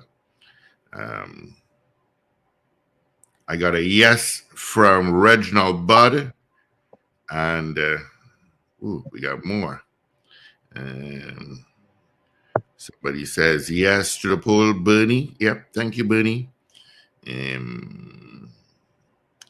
I got another yes, and this is from Anne Marie, and I got Trevor Narima saying no, and that's all the votes that I have. All right. I imagine Richard would have the answers. Yeah. I guess most people Collins would have said says yes. no. Right. So Rich, let's get the results. Was that a last no you just gave there? Yep. Okay. Well, we had 49 people voting on the poll this morning in the allotted time. And of the 49 people, 38 of you said yes. The Police Service Commission should make public the details of the good assessment. And 11 of you said no. So 38 people said yes, 11 said no. So there's a huge, of course, proportion of voters who said yes, it should be public. Of course, you can continue to vote on this poll throughout the day, through all programming, and we'll give you the final results tomorrow morning, which will be Thursday. All right. Our guest is not online yet. Who do we have as a guest this hour? Brent Batson. Okay. The only man who wears bodyguard. I'm confused as to why anyone would have an issue with the Police Service Commission making public Mrs. Howard Christopher's good assessment. That's their job. That's the job. Yeah, they have full legal remit to assess the commission and DCPs. You understand? So why would anybody be against transparency and accountability? That there's nothing to hide. I mean, they have their metrics. They assessed Mrs. Howard Christopher, and she came up with an overall good rating. Fine, make it public. Confused. By human beings in Trinidad, listeners to our show? No, I'm not. I'm never. I just see anything sinister in that. No. You don't watch social media. You don't watch social media comments enough. It's crazy, yeah. I know. You telling me I do watch them? They'll be about me plenty. Yes, that was it. I do watch them, please. Our whole program was on you yesterday too. On another radio station. And they good call up your name. After using Steve Kahn's bed team for good morning neighbor, they actually use that, you know. I said, what the hell going on here? It's not our song. But it's a song synonymous with the Power Breakfast Show. But they must listen for listeners. I figure so. Copying is a flatter. There are some people, because of their history, I don't even take them what they say. Understand? Then they start to call up Paul names, so I say, one person commentary about it, which means they need to look at the audience share. Oh gosh. Let's take a couple of calls now. Never done it. Yeah. Brent is normally very punctual. So Yes, maybe he has something up. Maybe something happened on the highway somewhere and he had to go out on the I messaged him earlier, so. So let's open the lines. Let's open the lines. We can hear one or two calls before Brent comes in. Of course, we're going to talk about the tint laws and inspection. And we could, And why they're wasting good police resources on Western Main Road every single morning, all during the day. That along with the traffic wardens. Why Why do are you think they? it's wasted? Because it's not necessary. You drive on the Western Main Road because you accept that you'll be in traffic. You accept that it's going to be a crawl down the main road. You have several options to come out pass through St. James, and not use the Western Main Road, But you have a slew of officers now lined up along the Western Main Road. I guess it depends on where your final destination is, but you're right, there are back roads. Yeah, I can't argue with that sense of what you're saying, Wendell, because anytime I hit St. James and I decide I'm driving down the Western Main Road for whatever reason, I reconcile with myself, I'm going to be in traffic. Yeah. Anybody who passes through St. James knows that. So I just kind of watch around and say, how much has St. James changed? It's like a sightseeing tour. Because not that much. Universal look a little bit improved. It's most Sundays. Most Sundays. Saturdays traffic. So sending out a whole set of officers on the Western Main Road in St. James to me is a waste of resources. That's my opinion. And furthermore, with all of the technology that exists in 2024, and by the way, ChatGPT got a big upgrade to ChatGPT 4.0. Now that you all are following AI, I saw it yesterday. So Google also has a revelation today. They have a press conference today, considering their AI things. Apple announced a nonsensical update yesterday.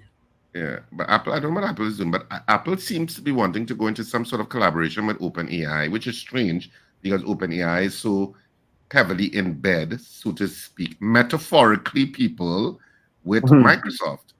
But anyway, I'm getting waylaid by tech stuff. But in terms of all of the technology that exists in the day, if you have a priority bus route permit, may I suggest to the authorities that you make it like one of those stickers that people have for toll booths like in the US, and that you have cameras along the route at various points in the bus route that just scanning, and once it picks up this sticker, it knows you're authorized, and if it doesn't pick up a sticker, it automatically generates a ticket to you. Then it means you won't have to have police officers on the bus route stopping. Let me see a bus route pass, please. Let me see a letter. Let me see this. Let me see that. You understand what I'm saying? Yes, Richard. It's not the best use of resources. It's not exactly.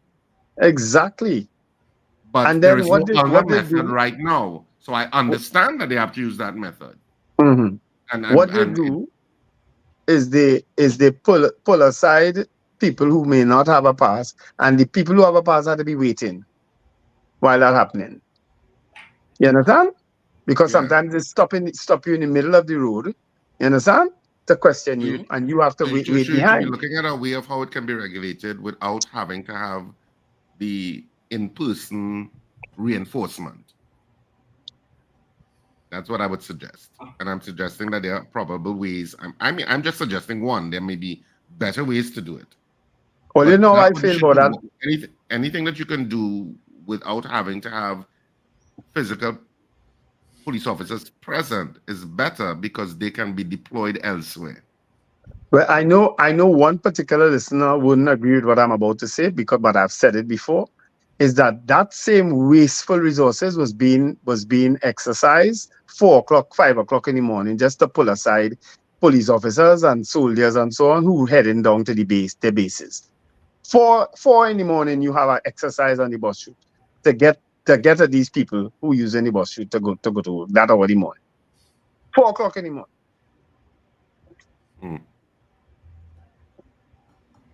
Brent caught in traffic or what? I don't know. I sent it to him twice. He didn't get blue lights this morning. But let's open the phones. Yeah. We can open up the lines. So we'll open up the lines in interim. We have a call here. While we wait on Ben Batson. So 222-8255. Good morning, Richard. Richard, I want to expound on what you said there this morning because that has been an idea in my head for the longest while. Ever since I started traveling and I experienced what the express lane is like in the United States. I am like, but these ministers coming up here traveling at our expense every year, every time they get an opportunity. And on my first trip to the United States, I was like, but why do you have this on the bus route?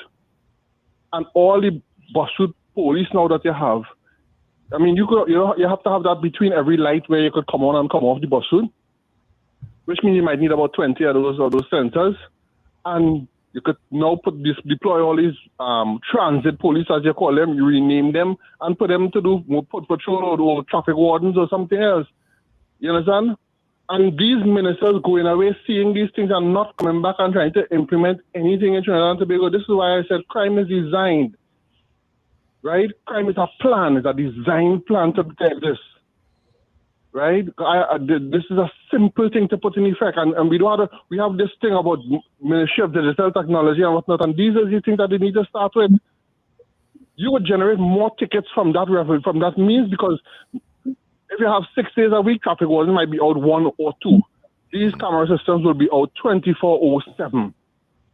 Right? There are times you're sure you have no traffic wardens on the bus route. When rain falling, Sundays, you have time you're sure. But however, this camera system would be implemented 24/7. It's something that they could generate a lot more money from, or be the perfect deterrent for people from driving on the bus, because they're sure they're going to get a ticket. Because the eye in the sky always there. Thank you. Yeah.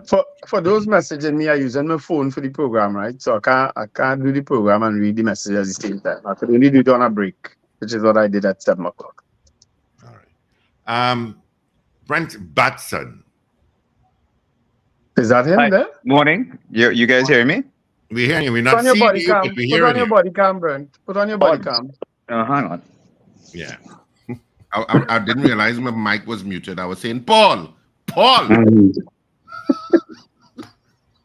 I have no control over that, sir. People put on their own cameras. Where is he? For some reason, he got disconnected. I guess he logged back.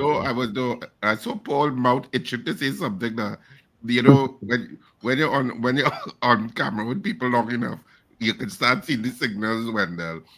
So we see that all the time with him. Yeah, so you used particular phrasing, and I saw him itching to say something, and I was going, Paul, but I was on mute. The universe was watch me. Sometimes you see when he lean forward, so he have a way he's lean forward to the camera.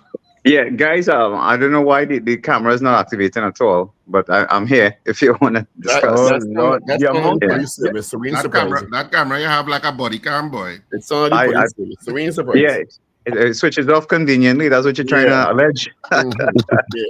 Serene surprise. Thank you so much, Brent Batson, for joining us. Of course, Brent is the road safety coordinator for the Trinidad and Tobago Police Service. Good morning, Brent. Long time no see. Morning, everybody. Yes, good to see everybody. Morning to you. Yeah, we can't say the same. You are fair enough. We want to talk a bit about the recent gazetting of the tint laws that circulated. Is it last week or week before? And yes. Give us a sense of what that means, because we would have spoken to the Transport Commissioner a couple of weeks ago, who gave us some revelations that surprised many of us, that officers could not instruct you to take off your tint and la-di-da-di-da. And then we saw this gazetting of this new law/regulation. Could you first of all state what it is and what it means for the driving public?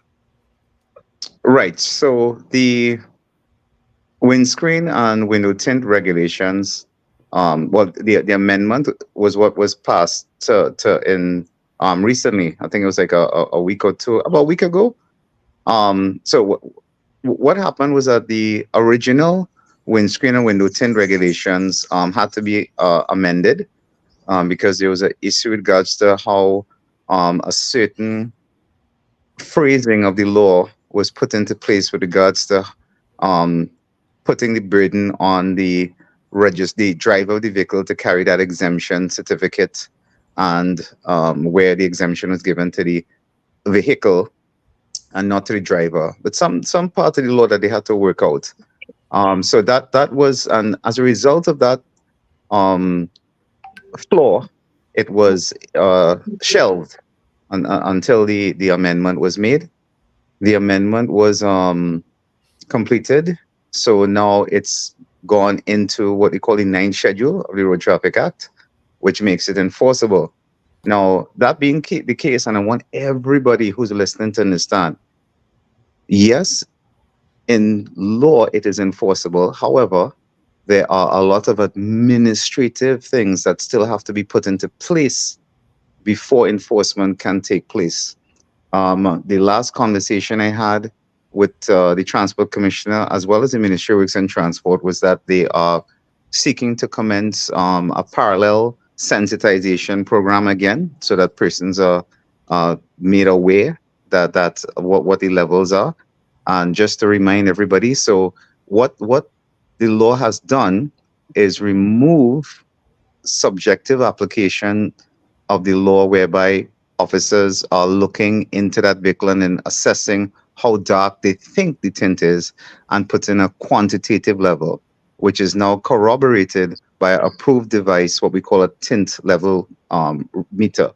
And this now will verify whether or not it's compliance with the law. So these tint level meters, they measure what they call VLT, which is visible light transmission or transmissibility, and that determines how much light actually passes through the glass. So with the amendment now, they put, for example, your front windscreen, you're allowed 70% VLT, your driver and front seat passenger, 35% on those windows, and 20% on anything to the rear of the driver and front seat passenger in those windows. If persons think that they may have a reason for an exemption where they need darker tint, then they need to go on the Ministry of Works and Transport website, download the exemption application forms, and forward their reasons for the exemption request to the Transport Commissioner. He alone is the person to grant that exemption, whether it's medical. The criteria for those exemptions? Well, yes, you're right. So there's one is, for example, medical reasons. And I'm glad you asked that, because with the medical reasons, it's now limited to really 2 sets of medical specialists before. So a general practitioner has been removed from writing on any of these applications, and it has to be either a ophthalmologist, you must have some sort of eye issue, or a dermatologist, so a skin issue relating to heat. As we know, I'm sure all of us know persons with those types of medical issues, and so those are genuinely. So he needs to supply that evidence, and the evidence can only come from a specialist. So I want to make sure everybody's clear. You cannot go to a GP, a general practitioner, for any tint exemption. It must be ophthalmologist or dermatologist, and it's listed in the tint regulations. In addition, so a psychologist can't give you an exemption in that your life might be at risk or something. Right. So the other exemption is security reasons, right? Mm-hmm. And that's a separate exemption form. So whereby you're stating your reason is security reasons. For example, let's say a threat. Yeah. Let's say your family or you have, a lot of people are doing Facebook marketing from home, and they're bringing in a lot of products, and they're actually rolling around with these products in their vehicles. It's funny you mention that. Yesterday I saw TikTok where a young lady who imports expensive audio amps was circulating her making her deliveries. And she really has to be very careful on putting that information out there, because like I said, unfortunately you can easily make yourself a target.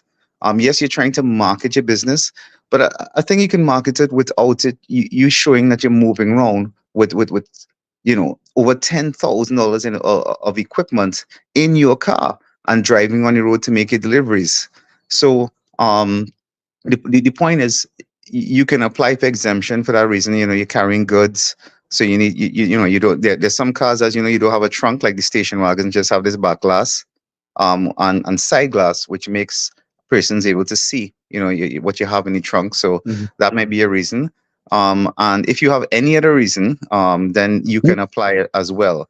I'm not too sure about the psychologist.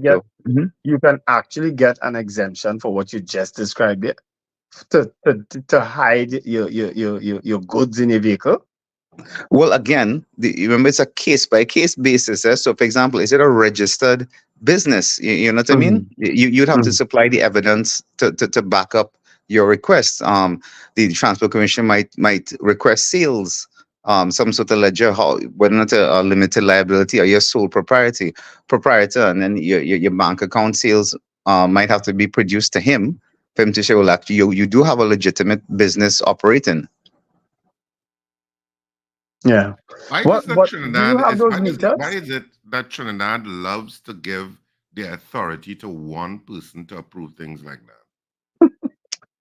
It Well, always befuddles me. I'm like, always, why is it always one person? So that one person have nothing to do but sit down and sign off on exemptions. Why they don't make it like a body or a group of people so that any two people Our could colonial sign off? past. We like yeah. kings and queens. Well, Maybe it's that. well, I'm not. It may be. And I just want to be clear that the transport commissioner has that under him set up, and then it's forwarded to him as a final person to say, well, okay, we review these applications and this is what we've recommend. Yeah, So he's you know, just so stamping off. He's just signing off. he's just signing off. Yeah, yeah, exactly. And I just want to mention, since you guys brought it up, there are a lot of persons, who have been even contacting, my office and saying, hey, I want to get temp exemption. What's the procedure to do that? And, don't get me wrong. You may have legitimate reasons for that, but I want everybody to just think about this for a minute. Once this become operationalized, if you have tint darker than what is being permitted, you are guaranteed to give yourself a headache in any road check exercise. So be careful what you ask for, because it means you will be stopped because you're going to be standing out like a sore thumb. And then the officers will now have to verify that your darker tint matches the exemption levels permitted by the Transport Commissioner. So you're going to cause yourself to stay longer in that road check exercise. Brent, but do you currently have these meters? I can't think that every road exercise that we meet, they're going to be checking for tent. No. Have nothing else to do but do that. No. Hear me out, sir. And this one I want to be clear, right? So I'll share this information where persons have been, kind of saying, well, everything is revenue generation. This is one area that I would say is definitely an anti-crime measure, because nearly in all the cases where even firearms offenses were committed with vehicles, there were reports of heavily tinted vehicles, even casing before, checking around the area, even persons calling in, a white Tita, heavy tint, Almera. So you're going to find it will have some benefit. A lot of what is like, I heard that caller, if you'll permit me to just link back to that caller who was complaining about the bus route, right? And the enforcement. And he's 100% right. I mean, the ultimate goal is more automated enforcement, which frees up, police officers and stuff for more anti-crime operations. That being the case, and we know it's being phased in, and trust me, that there's a lot of infrastructural and back-end issues to implement, but it's definitely coming. I'm sure a lot of you all have seen the one by Dock Road, which has been successfully deployed. If I'm not mistaken, there are plans to actually operationalize a couple more intersections before the end of the year. But That one by Dock Road, there since 2010 or 2011 or something like that. Yeah, and they had to swap it out. Actually, you'd see there was that one that used to flash. You remember that? That used to flash, right? And now there's actually a new set of cameras which also take the picture, but you don't find they're so they're more covert in how they operate. Also they're more there are other more what's the word I want to use, security features that the cameras now have that will have a little bit of what's the word, you will see as the cameras deploy, there is some more technology out there that's definitely going to help. But everything will come in a phase basis. So we swap something that we never use, we never Right. operationalize, we swap it Yeah. already. Yeah. No. So again, because the technology, unfortunately, at the time when the first and you're talking about over 10 years ago when the first set of technology was acquired, it was actually spec'd out to a type of radar camera that is no longer even used. It's not even used anymore. Because there are a lot of issues with it. So unfortunately, luckily it was just one that really became operational. So it's yes. So to answer the question, yes, that is definitely what happened there. Brent, with regard to the tint and the percentiles allowed, Mhm. was it changed? Were any of those percentiles changed, No or the range increased in terms of the recent gazetting? amendment. And No, it wasn't. okay, No, it wasn't. So yeah. So what's their stance? And as we told, and I'm glad y'all are raising this because I would hope that persons utilize this time to go and get their vehicles sorted. Don't wait when it becomes enforcement to suddenly scramble. Go to a tin shop, one of those that has a meter, because if they don't have a meter, I don't know how they're going to double check. A mistake people make, for example, is that they're going to a tin shop and asking for 35% on the front window. Great. Yes, that's correct. The law says 35%. However, your vehicles are manufactured with already a film of tint on it. So when you drop 35 on it, it actually drops to about 32. So you need to double check post implementation of that tint onto your glass that it is in compliance. And the only way they can do that is if that shop has a tint meter. you know what I also find objectionable on a certain level is that you have vehicles that come in with tints on the rear window, the rear windscreen, that's what they call it, and Yeah. the back windows. They come manufactured that way. Yeah. And they are unis and they're main distributors of vehicles that come that way. Yeah. And I'm just saying, why is it that there not be a list with licensing that says, okay, for these particular vehicles, we know they come with a manufactured tint, rather than requiring the citizen or resident to go and get an exemption if it's beyond the limit for the vehicle when you already know that it comes that way. And that's the kind of bureaucracy that irritates me, and why I say so many times there are measures that are not citizen friendly in this country. Yes. Because you know that there's Understood. certain manufacturers that do it. So there should be a Yes. list of manufacturers that reside with the Yeah. licensing department, whom, by the way, license these vehicles anyway, so that they know that, okay, there are 15 various brands that we know are going to have manufactured tints at the rear and at the rear windows. And therefore, we're not looking at those particular cars. You're just looking at the front windows.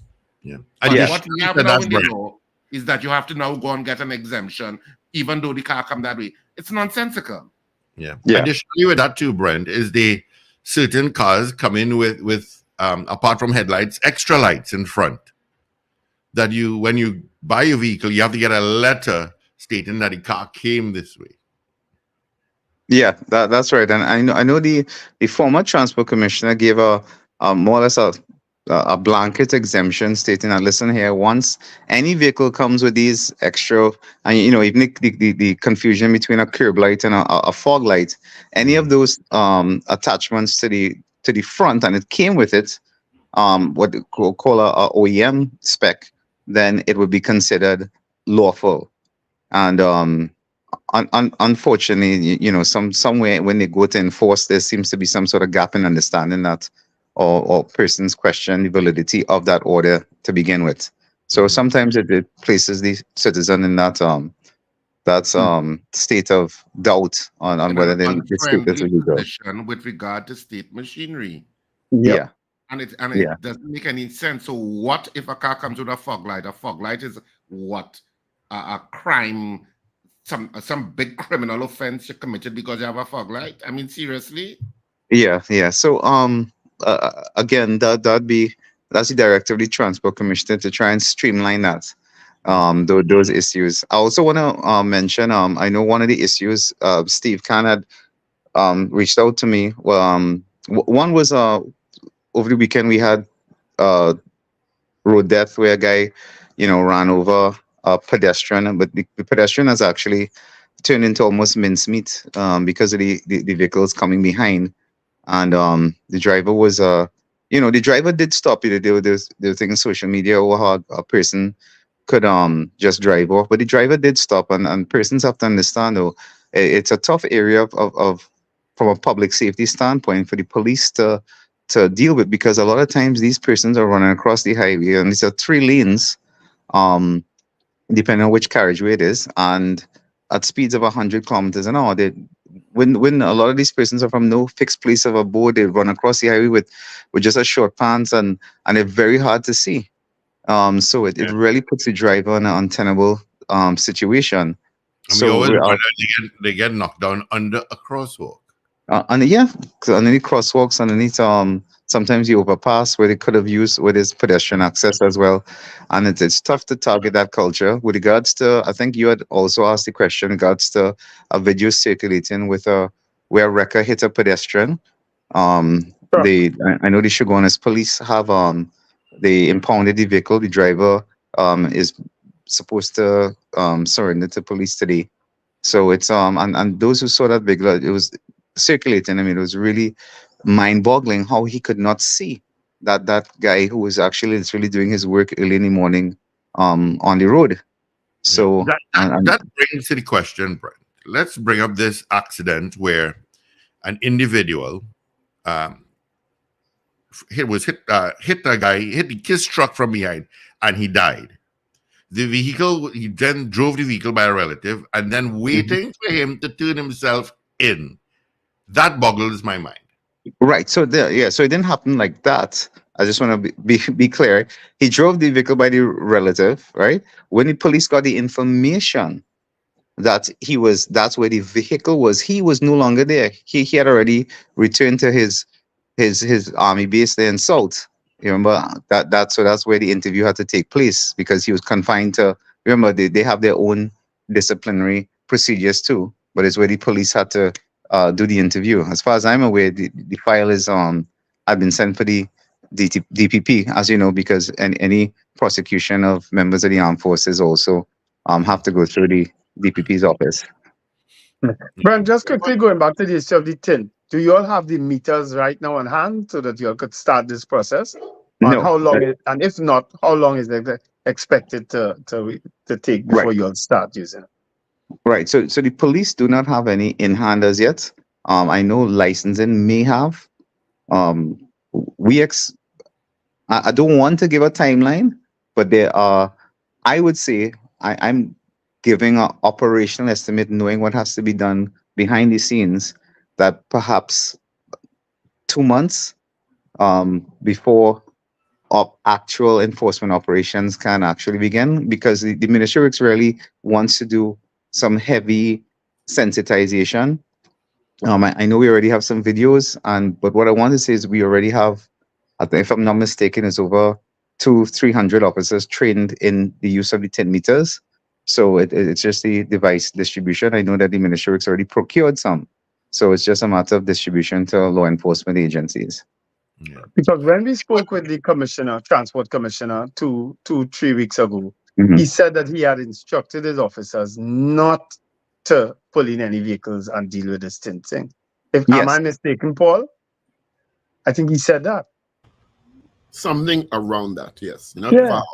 Yeah, exactly. And that's again because it doesn't, you can't deal with that issue of tint when the law requires some sort of quantification measurement. That's the whole purpose of the law. So any person or a law enforcement officer acting to try to deal with this issue will fail. Will fail because, like I said, there's regulation. It's the same thing with for example, we encourage the public to read the regulation, because now there's a new measurement whereby a crack on a windscreen, for example, where if it's just a stone chip, the officers were sometimes quick to say, right, well, that the Brent, officers let me were. ask you. Go ahead, finish up. No, I was going to say the officers were quick to just say, well, okay, I have a crack on a stone chip on the windscreen, and that's a defective windscreen. And the law says, no, unless that crack is in some way obscuring the driver's vision. So they were giving for a small little chip on the passenger side. So it's giving a little bit more clarity on what would really be reasonable. Yeah. Reasonable. With ask again. CPS and licensing, reasonable. I don't know that I would go in the same sentence. Same sentence. I want to ask you about continuous improvement. Yeah, I want to ask you about a lot of vehicles, mainly trucks and tow trucks and so on.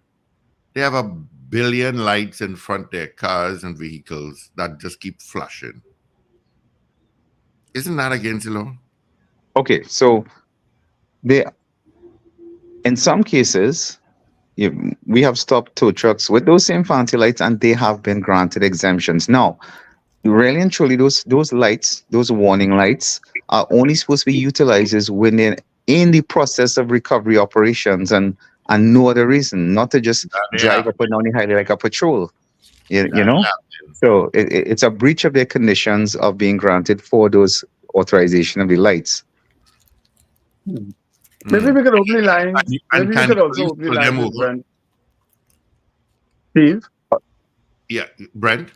Some callers may have some questions that we don't have now. Maybe so we could open the lines if Brent will take some calls. Sure.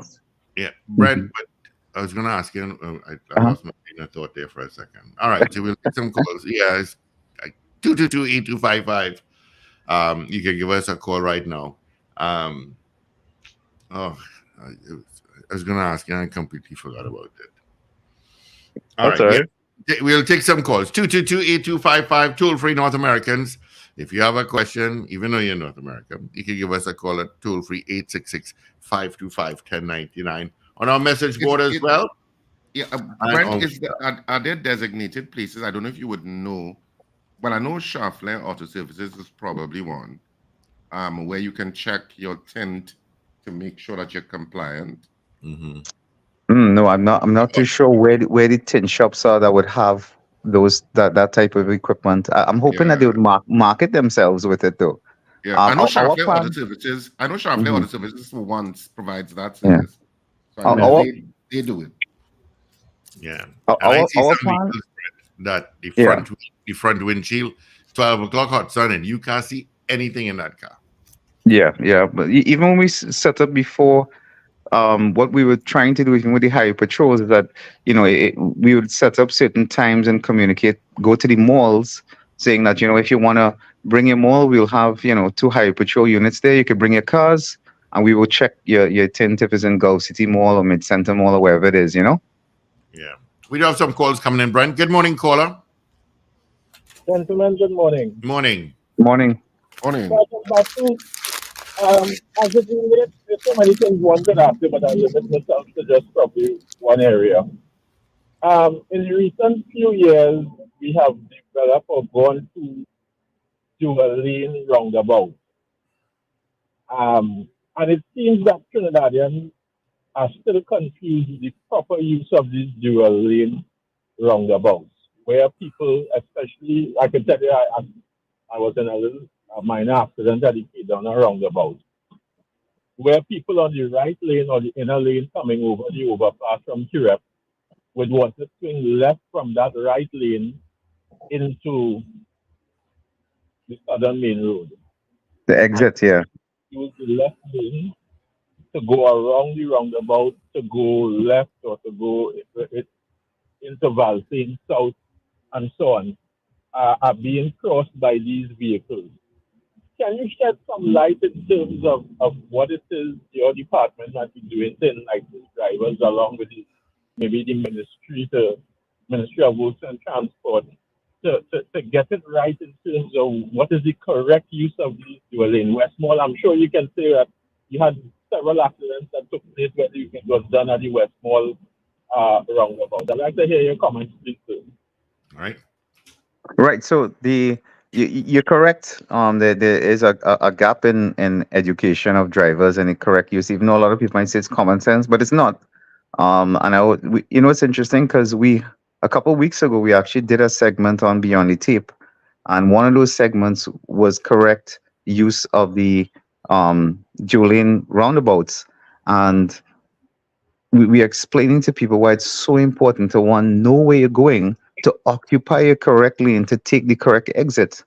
And we were explaining to people that, when you get into the road, let's just say God forbid, you ended up in that right lane to go straight, and the person on the outside lane is trying to go around the roundabout while you're trying to exit from the inside lane. So you get blocked in the roundabout. And we have to remind persons, look, listen here, a lot of these incidents are being caused because people are panicking because they just want to force themselves out of the roundabout, even though somebody's in the outside lane blocking them from exiting. And, we have to remind them, hey, it's a roundabout. You just make your circle, you make the full circle, and come back. Once you're in the circle, you're in your safe zone. You just have to go around, then reoccupy lane and choose your exit. It's going to take, what 20, maybe even 5 to 10 seconds to make that round and come back out. Yeah. So, yeah. Yeah. I think part of what the caller was referencing is that when you must know where you're going. The exit, correct. And so you position yourself on the roundabout that is safest for you to exit. Well, again, you must know where you're going. It's safest to exit, and two, it's so that you do not put other persons. So persons that occupy that incorrect lane on the exit point. So, for example, if the roundabout has 3 exits and you're taking the extreme right, you can't be on the outside lane. And again, persons are, in some cases, they're genuinely unaware. So he's right. The state has to do a little bit more to educate persons. The TTPS is working on a video, so I can assure him that. And one of those little video clips has to do with proper occupation of lanes to exit double lane roundabouts. It requires drivers Let's grab this generally know, but I just think it's part of the discourtesy of the Trinidad and Tobago driver that they just figure, wherever I need to go, you will make way for me. Because I think they logically understand it. Because if you're a driver with any degree of experience, you logically will understand it. Yeah. But you have a lot of discourteous drivers on the roads. Good morning, caller. Good morning. Good topic this morning, gentlemen. Thank you. When it comes to hearses, we have to get the exemption for the lights, or when we are doing a funeral, we could use the lights. Right. So once you get your exemption, remember, when you apply to the Transport Commissioner, he's the only person, and he's not giving you exemption, he's giving you authorization. And you state the reason for the implementation of these lighting systems on your vehicle. And once that's applied, you have to tell him in your reason why you're using it. High visibility when escorting the body. Also with regards to let persons know it's a slower moving vehicle in the lane and so forth. So your reasons are what you put for the Transport Commissioner for him to make that decision. All right. So right now, if they stop the hearse with the lights on it, will we get charged? So the answer is you have right. Any lights other than headlamps, indicators, brake lights, tail lights, right? Anything, if it's not an OEM manufacturer, anything added onto a vehicle requires authorization. So the answer is that if there's no authorization for these additional lighting systems, you could get ticketed for it. Yes, you could. Fixed penalty notice could be issued. All right. Thank you, caller. Brent, we spoke about this this week, actually, and it is on a priority bus route and maxi taxis that stop on the crosswalk. Yes. Good. So we want to work a little bit more with transit for them to perhaps understand a little bit more where the law was amended, where drivers can now be ticketed for breaching what they call the crosswalk regulation. So now it is now a violation that is ticketable for any driver to stop, to park their vehicle within the proximities of a crosswalk. You that now is a clear violation. So it's something that we're hoping the transit police, which really that's the enforcement zone, would be more active in doing that, because I think persons that drive on the bus would genuinely forget that really it's a commuter road. It's designed to offload commuters, which now have to cross sometimes north to south across that road. And I find drivers drive on it, and even emergency vehicle drivers, I'm being honest, that they forget, hey, this is actually a pedestrian-like road, where there'll be a lot of pedestrians. Yeah. And that's why the speed limit is 65. It's not 80. And it takes into account the amount of persons crossing. So it's definitely an area that persons have to remember that is now a violation. It's interesting because we did an enforcement operation on Arapita Avenue, and as everybody's aware, weekends people just park where they want, and in some cases they park on the crosswalks. And while the officer was ticketing the driver started to get agitated, saying, "Oh, but yeah, nobody crossing here right now. What's the big deal?"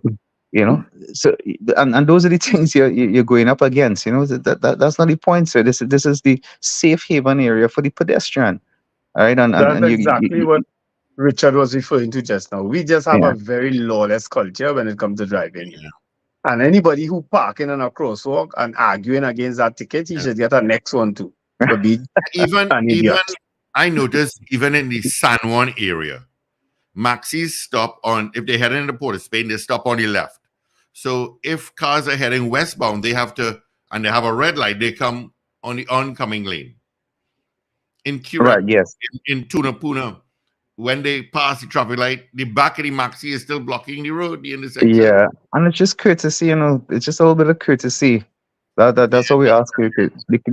I always say, Trinidad and Tobago is a beautiful country, and for us to get it back where we want it to be, it requires some work. But it seems like nobody wants to do the work. Yeah.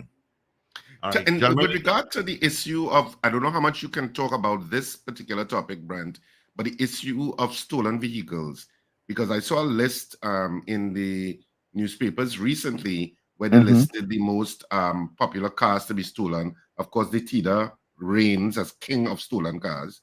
Oh, it's a tie with the Tida and the Aqua. And the Aqua. Tida and the Aqua. And I think Honda Cities were there. Yes. Toyota Corollas and the Toyota Aqua, of course. But I'm just wondering, there was a point where the TTPS seemed to be pretty much in control in terms of your stolen vehicle squad in reducing and minimizing the amount of vehicles that were stolen. There seemed to be a time where there was a sense that was being reduced dramatically. But now but now it seems to be an uptick in terms of cars being stolen. As I said, I don't know if you are equipped to answer that and what methodology is it? Is it on the radar of the TTPS to start reducing the amount of vehicle thefts, and do they have plans to mitigate that? Oh, definitely. So what has been very effective, and I know it might cost a little bit more, but what has been really, really effective is persons who invest in a GPS system. And if you are purchasing a vehicle where the Aqua is stolen from everything from the batteries to even parts, because as vehicles become more popular, and even when the parts become actually harder to get because of its popularity, it becomes an easy target. I don't know if you all saw the video on social media where a vehicle pulled up and ripped off a guy's bumper, and they took the whole bumper and threw it in the trunk and left. So it really goes to show almost a level of absolute animal type behavior when it comes to grabbing these car parts. So the answer is yes. For example, we get more intelligence sharing now on some of the areas, the hot vehicles. But what has made a major difference is persons investing in GPS and investing in anti-theft devices, because it makes a major difference when you call out. We would be on the police wireless sets, and we actually have the owner tracking, telling us where that vehicle is on their phone, to intercept that vehicle, and when those grabs try to ditch those guys try to ditch that vehicle as soon as they even get an inkling that they're being pursued. So the answer is yes. Some of the anti-crime methods include intelligence-led policing in some of those high theft areas. The tough parts, for example, are outside events. People, there's only so much car park spaces. They have the CPL, not the CPL, but the ICC cricket is coming up. There's going to be a park and ride system, a very strict park and ride system. Yes, you could drop off, but you could only park and use the public transport to get into the event. If I'm not mistaken, I think I saw one of the venues for the parking will be the South Park area, the mall itself. So you are correct. There's definitely an area where it seems to be prevalent. I know 2 people that lost their vehicles over the weekend, 2 Titas in the Cuba area. So I will just say until a definite dent could be made in regards to the ring itself, please invest in prevention. Yeah, I agree with that. This is where we have to leave it, but I'll have to get you back in. Just got a bunch of calls coming in here, but we have to wrap up. Yeah. So I want to thank you so much for being on your program this morning. One of the things, You'll be safe. yeah, one of the things, Brent, you need to touch on when you come back in is that issue of parking and facing the line of traffic. That issue is a big issue, especially in St. James and in Woodbrook, where people park on the opposite direction of the traffic that they're going. You understand? Yeah. Yeah. You gone already? All right. Yes, So he's folks, gone. have a wonderful day. Remember to let go and let God. I'll surprise you.